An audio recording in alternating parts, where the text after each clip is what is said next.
Mesdames et messieurs, bonjour à toutes et à tous. Bienvenue sur un autre épisode de notre message.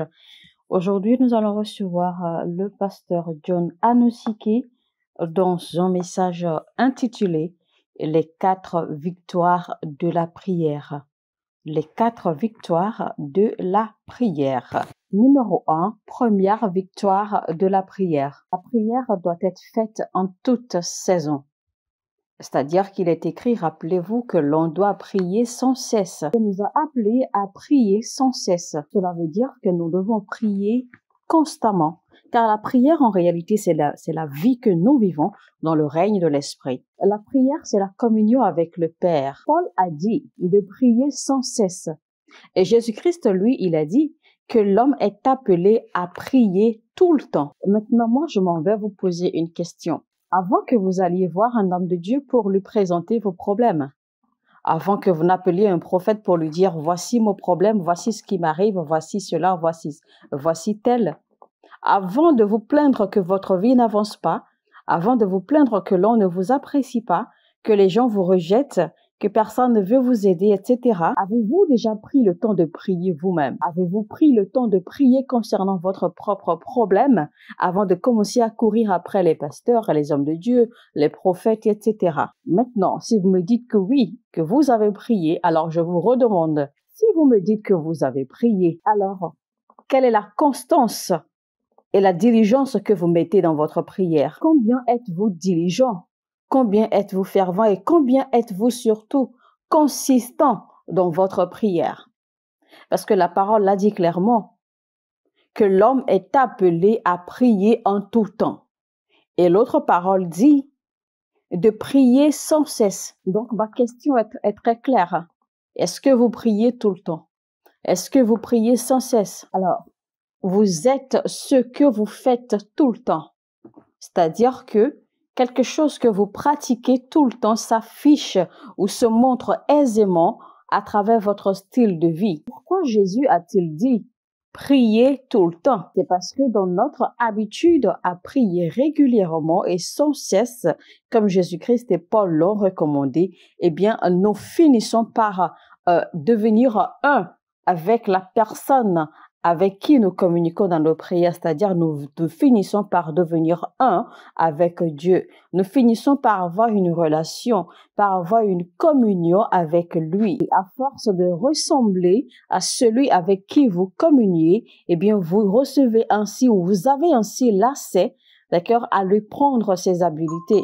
Vous avez ainsi l'accès à avoir son pouvoir, à avoir sa sagesse, à avoir son potentiel à pouvoir gérer toute situation, son potentiel à pouvoir gérer toutes circonstances, son potentiel à pouvoir faire face à tout problème, à tout événement de la vie qui vient vous confronter. De la même façon qu'on voit dans la vie sociale des gens qui rêvent et qui désirent devenir millionnaires du jour au lendemain, mais qui ne sont pas prêts à fournir d'efforts, qui ne veulent pas travailler, qui veulent juste profiter de la vie et attendre que les millions sortent de n'importe où, attendre que quelqu'un vienne les bénir de millions. Ce sont des paresseux et ça ne marche pas comme cela. De cette même façon, la prière est un travail. La prière est un travail, c'est un boulot, c'est un travail qui demande des efforts à fournir. De la même façon que vous allez au boulot, vous allez vaquer à vos différentes affaires, vous allez faire votre commerce, vous allez faire vos business, vous allez faire vos trucs juste pour devenir millionnaire ou multimillionnaire dans le futur. Et bien de la même façon, vous devez fournir des efforts, vous devez travailler dans la prière. Parce que rien n'arrive tout seul.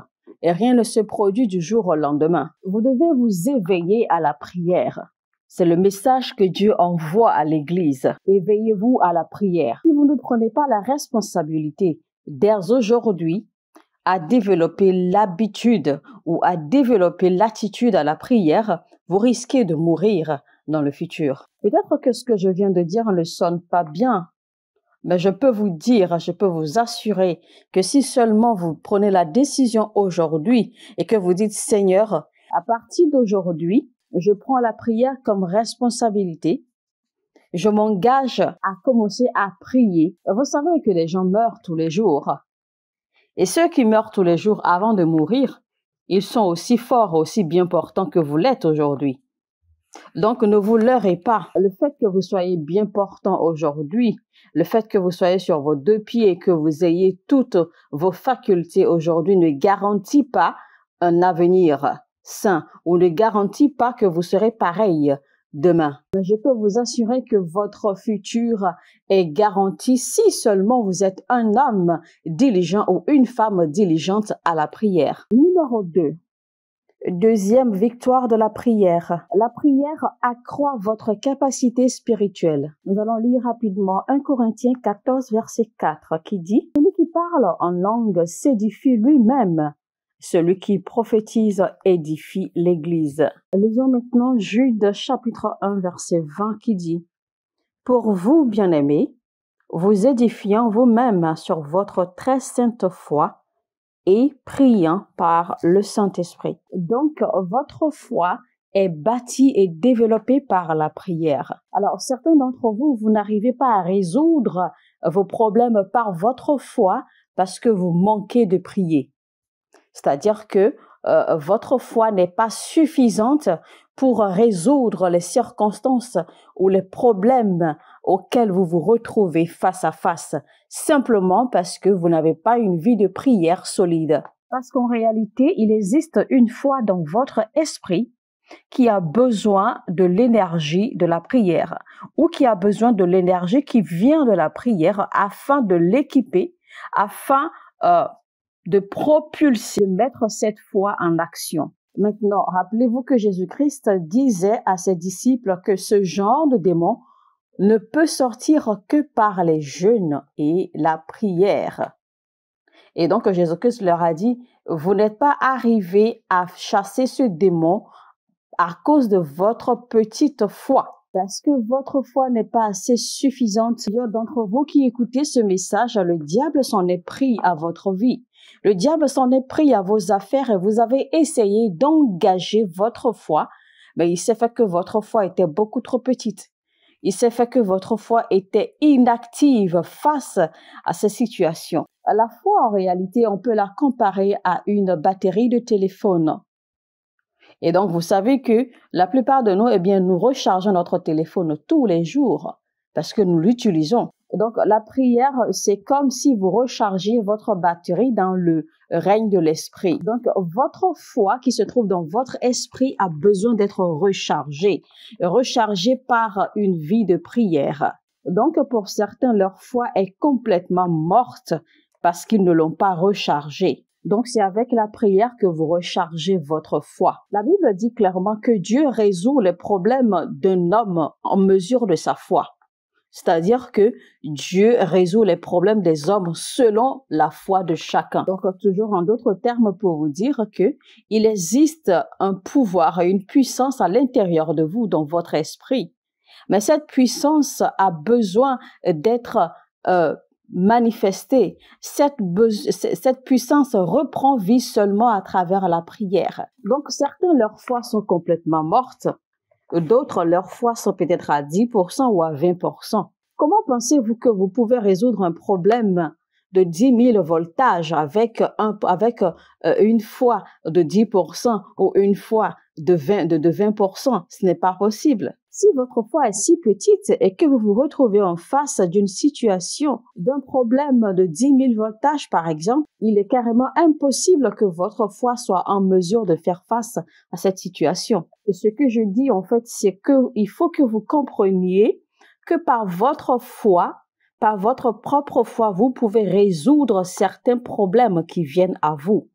Aussi lourds, aussi puissants que ces problèmes peuvent paraître, vous pouvez les gérer avec votre foi.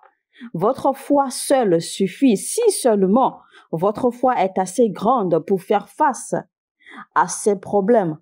C'est pour vous dire que il y a des problèmes, il y a des situations, il y a des circonstances qui ont besoin d'un voltage supérieur en mesure de foi pour pouvoir les résoudre. Il y a des situations qui ont besoin de 10 000 voltages, qui ont besoin de 20 000 voltages. Et donc, il faudra que votre foi soit également à cette même mesure pour pouvoir gérer ces problèmes ou ces circonstances. Mais cela ne sera possible que si et seulement si vous rechargez votre foi régulièrement. Et recharger votre foi régulièrement n'est rien d'autre que avoir une vie de prière régulière et constante et diligente. Et il faut également retenir que quand vous priez, vous devez faire vos prières de façon intentionnelle. C'est-à-dire que vos prières doivent avoir un but à atteindre. Vos prières doivent être basées sur des objectifs précis. Vous ne vous mettez pas à prier en l'air seulement parce que vous voulez prier. À ce niveau, c'est aussi pour vous souligner rapidement qu'il y a différentes sortes de prières, mais ce n'est pas de cela que nous parlons aujourd'hui. Et donc, retenez que chaque fois que vous priez, eh bien, vous bâtissez votre esprit. Vous développez la capacité de votre foi. Vous grandissez en esprit, de sorte à ce que quand vous vous retrouvez confronté par n'importe quelle force des ténèbres, vous soyez en mesure de les défier. Vous soyez en mesure de les affronter et les défier. Et ceci parce que votre foi aura été activée, parce que votre foi sera forte et active. Sinon, en réalité, il n'existe pas de situation, il n'existe pas de force ou de pouvoir qui soit en mesure de vous défier, qui soit en mesure de vous confronter, et que votre foi, normalement, ne pourrait pas être capable d'affronter et de renverser. Écoutez-moi très bien, chers frères et sœurs. Nous entrons dans des moments très difficiles.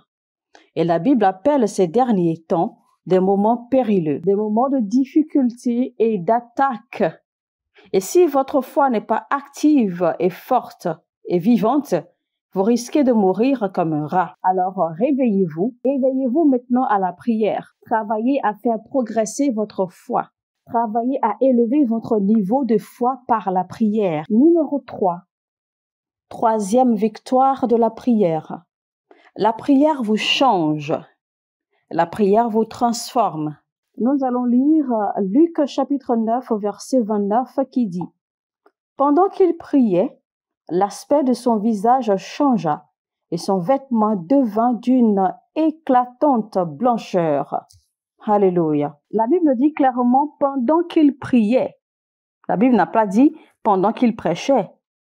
La Bible n'a pas dit « pendant qu'il imposait les mains aux gens pour qu'ils soient guéris ». La Bible n'a pas dit « pendant qu'il marchait » ou encore moins pendant qu'il lisait la Bible ou encore moins pendant qu'il lisait un livre. Non. Mais la Bible a dit clairement « pendant qu'il priait ». Il était en train de prier quand son visage a changé, quand ses vêtements ont été transformés. Alors vous désirez un changement dans votre vie, mettez-vous à la prière. Vous voulez voir la gloire de Dieu, mettez-vous à la prière. Pourquoi pensez-vous que vous devez forcément tirer la gloire de Dieu ou la réponse de Dieu, la bénédiction de Dieu, la guérison de Dieu? Pourquoi pensez-vous que vous devez forcément tirer ces choses de vos hommes de Dieu, de vos prophètes, de vos apôtres, etc., etc., alors que la prière peut vous offrir ces choses? Vous pouvez acquérir ces choses par vous-même, par la prière. Encore qu'il faut savoir comment prier effectivement pour avoir ces choses se manifester dans la vie. Ce que j'essaie de vous faire comprendre, c'est que tout homme doit prier et obtenir tout ce qu'il désire. Ce qu'un pasteur a eu, ce qu'un prophète peut faire, vous pouvez également le faire. Vous n'êtes pas différent d'eux. La seule différence, c'est que eux, ils ont été appelés, nous avons été appelés et choisis de Dieu pour une mission particulière, pour drainer une certaine catégorie de personnes vers une certaine destination. Mais chacun d'entre nous, en tant qu'être humain, vous et moi et vous particulièrement, je vous dis, vous pouvez prier et avoir tout ce que vous désirez. Il n'existe pas de changement, il n'existe pas de transformation que vous ayez jamais désiré dans votre vie qui ne peut pas venir à travers la prière, qui ne peut se manifester à travers la prière. Est-ce que vous vous êtes jamais posé la question suivante? Comment est-ce que nous pouvons manifester ce qui est écrit dans Romains 12, verset 2, qui dit « Soyez transformés ». Mais comment devenir transformés? Ça, c'est la bonne question. Vous pensez sincèrement que le renouvellement ou la transformation de votre esprit ou de vos pensées. C'est seulement le fait de lire les lettres ou les mots qui sont écrits dans la Bible. Mais non, c'est plutôt quand vous mettez en pratique ce que vous avez lu dans les lettres. Le fait que vous ayez lu la Bible ou le fait que vous sachiez lire la Bible ou le fait que vous sachiez réciter les versets bibliques, eh bien, ne change personne. Ne savez-vous donc pas que c'est la vérité que vous connaissez, que c'est à travers cette même vérité que votre changement viendra? C'est-à-dire, en d'autres termes, la vérité que vous connaissez, c'est cette vérité-là même qui sera utilisée par Dieu pour causer votre changement, pour amener votre transformation. Vous savez qu'il est écrit clairement dans la Bible que vous connaîtrez la vérité et la vérité vous libérera. C'est-à-dire que vous devez connaître avant tout la vérité. Et c'est cette vérité-là maintenant que Dieu, qui est vérité, utilisera pour vous libérer. Alors, numéro 4, la 4e victoire de la prière. La prière détruit les plans du diable et de vos ennemis sur votre vie. Il est écrit clairement dans la Bible que personne ne dise qu'il a été tenté et qu'il a été tenté par Dieu. Parce que Dieu n'utilise jamais le mal pour tenter quelqu'un. Donc cela nous fait comprendre clairement que la tentation, c'est en réalité quand le diable projette des malheurs ou un malheur. Un peu comme les accidents, les tragédies, les douleurs, la pauvreté, les maladies, toute forme de tragédie ou de douleur qu'un homme peut avoir, qu'un homme peut subir est une forme de tentation. Et si vous êtes affligé par l'une de ces tentations, c'est simplement un signe. C'est la preuve que vous manquez de prière. En réalité, en tant qu'enfants de Dieu, nous ne sommes pas censés être victimes des malheurs. La Bible dit clairement que la bénédiction de l'Éternel rend riche et ceci sans ajouter aucun chagrin. Cela veut dire que quand un homme est béni, les malheurs sont renversés, les douleurs sont évitées, les malheurs sont complètement éliminés. Mais attention, retenez ceci. Quand la bénédiction de Dieu n'est pas suffisante dans la vie d'un homme, eh bien vous êtes vulnérable. Vous êtes vulnérable au malheur. Voyez-vous maintenant que la prière est pour votre propre avantage, parce qu'il ne faudra pas commencer à accuser ou blâmer un pasteur pour votre manque de prière. La seule chose ou la seule clé qui peut détruire les plans et les activités destructives du diable dans votre vie et dans votre famille, c'est la prière. Donc, je vous recommande maintenant que tout le monde, chacun doit développer une vie de prière. Peu importe la quantité de Bible ou de versets bibliques que vous avez en tête, peu importe comment vous connaissez la Bible du fond en comble, peu importe comment vous maîtrisez la Bible de Genèse jusqu'à Apocalypse, là n'est pas le problème.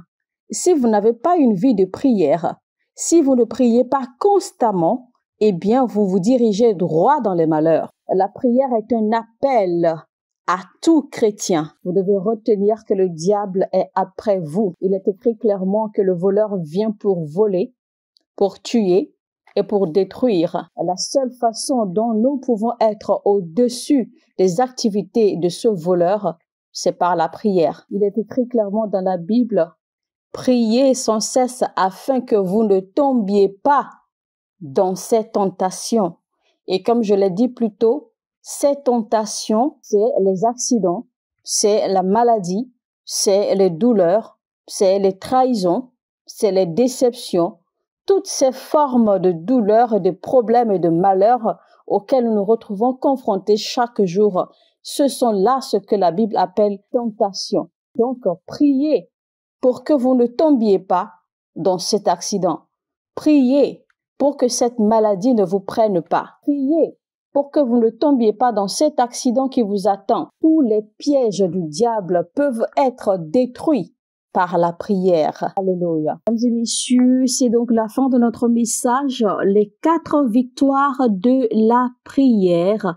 Et c'était avec le pasteur John Anosike Si ce message vous a béni, si vous avez été édifié par ce message, alors ne le gardez pas pour vous tout seul. Partagez-le autant que vous pouvez sur toutes vos plateformes sociales avec vos amis, vos bien-aimés, vos différents groupes de communication, vos groupes d'échange, etc.